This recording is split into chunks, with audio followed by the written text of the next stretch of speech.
Okay, let us copy this one first and then we'll discuss the problem. So you have to copy from here. So let us copy. So you have something on top also, so you have to leave some pages, and you have something on bottom also. So let us start in the middle and copy.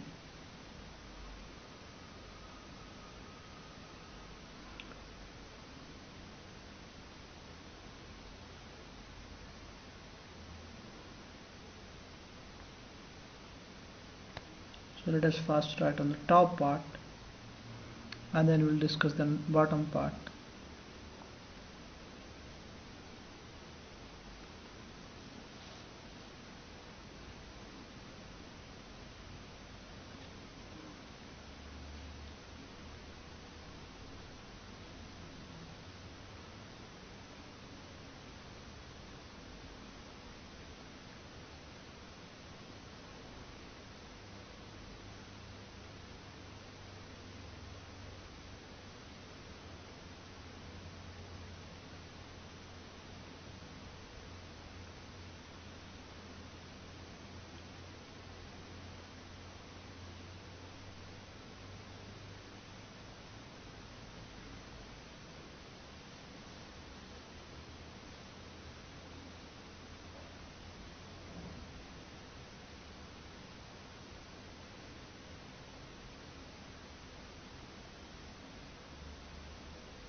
So the final product is trans 1-cyclohexyl 2-methoxycyclohexane.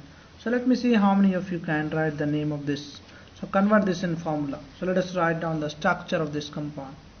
Trans 1-cyclohexyl 2-methoxycyclohexane. So this is basically a derivative of cyclohexane.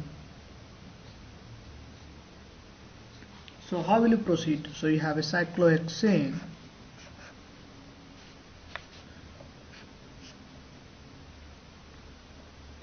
Let us call this position number 1, this is 2. Now we have, and position number 1 you have cyclohexyl group. So let us say, and this is trans, and position number 2 you have a methoxy group. So let us say here you have a methoxy group, that is OCH3, and here you have cyclohexyl group, that is, you can attach a 6-member ring, but now these two have to have trans, and that's why we are adding something like this. So this is a trans, this cyclohexyl and this is methoxy, they are basically trans. So this is a trans isomer. So this is a method of preparation of trans cyclohexyl 1-cyclohexyl 2-methoxycyclohexane. Let us try to write down the structure of these compounds. So how will you proceed? The first reaction is easy. So this is a dehydration of alcohol. So everybody knows dehydration of alcohol gives alkene. So structure of A is very simple. So I will get an alkene. And let me see how many of you can derive the product B. That is easy.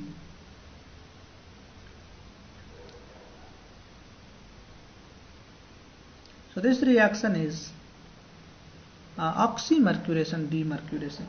But now you see in this case there is no water, CH3OH is there. So now in this case you will not add HOH, you will add HOCH3. This is called alkoxymercuration and demercuration. This we have discussed.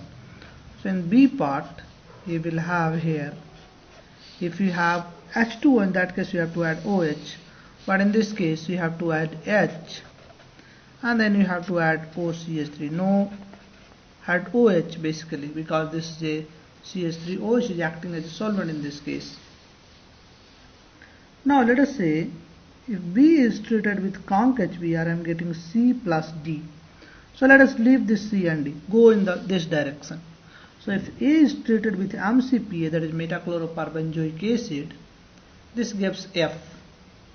So A is this alkene, and if I treat with an metachloroperbenzoic acid, that simply inject an oxygen, so this must be an epoxide. So F is a epoxide.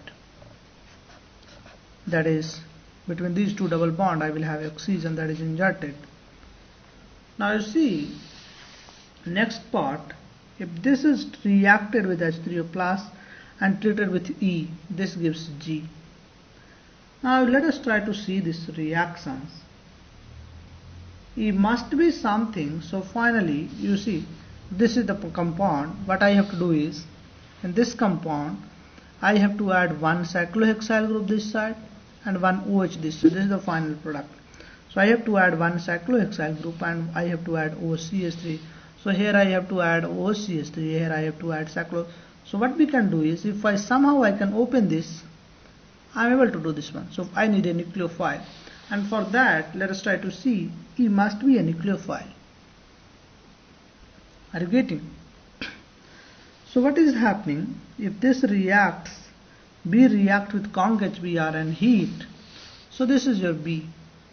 What will happen if you react B with HBr?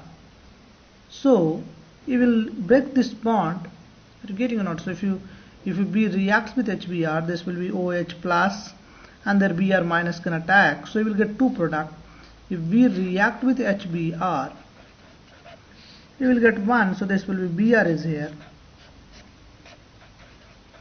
and then you will have CH3OH.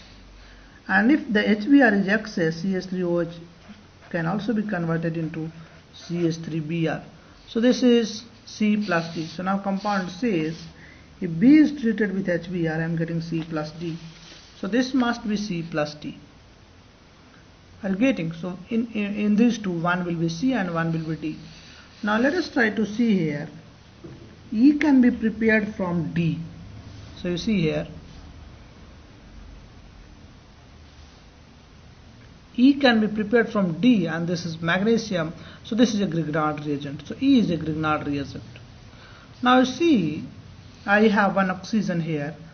I should to attach one such that I want to attack something here, and this opens, and such that these two are empty. Now O, and if I attack CH3, then I will not get. So now I can make the Grignard reagent of this. I can make the Grignard reagent of this, because I have to react either C or D with. If I make this Grignard reagent of this compound, what will happen? I will attack here CH3. That is not the case. I need here cyclohexyl group, so I have to make Grignard reagent of this compound. This means this must be D, and this must be C. So if I make the Grignard reagent of D, I will get E. So what is my E? So this is MgBr, and this is my Grignard reagent. So this is my E. Now what will be next compound, that is G. So G is, if F reacts, so this is my F. I think all of you are able to see this one. So this is my F, and this reacts with E. So E is this minus. Are you getting? Now F reacts with E, so this is my F, this is E. It will have, so this attacks here, and this opens up. So this attack is always trans.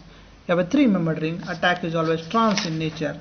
So this means I will add from this, from the front side, and this will be on the back side. So final product you will have here, you add a cyclohexyl ring, and here you can have O minus. And if you do H plus, if you react this with H plus, because hydrolysis is also given, you will convert into OH. So here you will have OH, and here you have a 6-membered ring. Are you getting? Let me show the stereochemistry also. So this is trans, and this is also trans. Now this says if I react this compound with sodium, everybody knows alcohol reacts with sodium. So now this is a reaction of alcohol. So you see here, if G reacts with sodium, so this is your G. So G reacts with alcohol, sodium, you will have this. Now this will be as it is. Now here you will have O minus, and this is of course going ring back to the ring side. Now this react with H, this gives H, so this is my H. You see, this G react with sodium gives H, that is the H. Finally this react with C, and C is nothing but CH3Br, you see here. So C is CH3Br. So if you react this with CH3Br, now things are easy. This attacks here and this goes here. So you will get the final product. So you have a ring, and then here you have CH3O, CH3. I think all of you are getting this one. Let us copy fast. One important point to distinguish between C and D.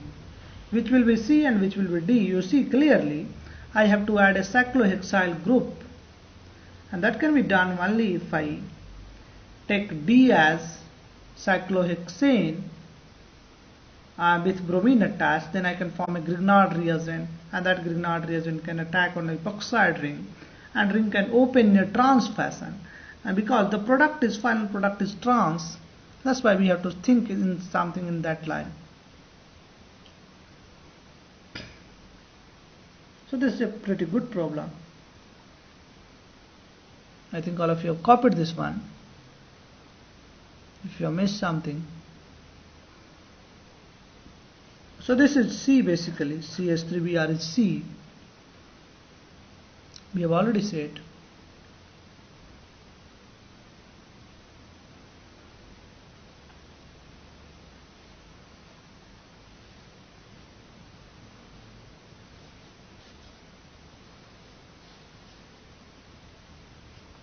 If you have missed something from the previous page. If you are still having confusion, let us write these structures and try to see yourself whether you are getting out this or not.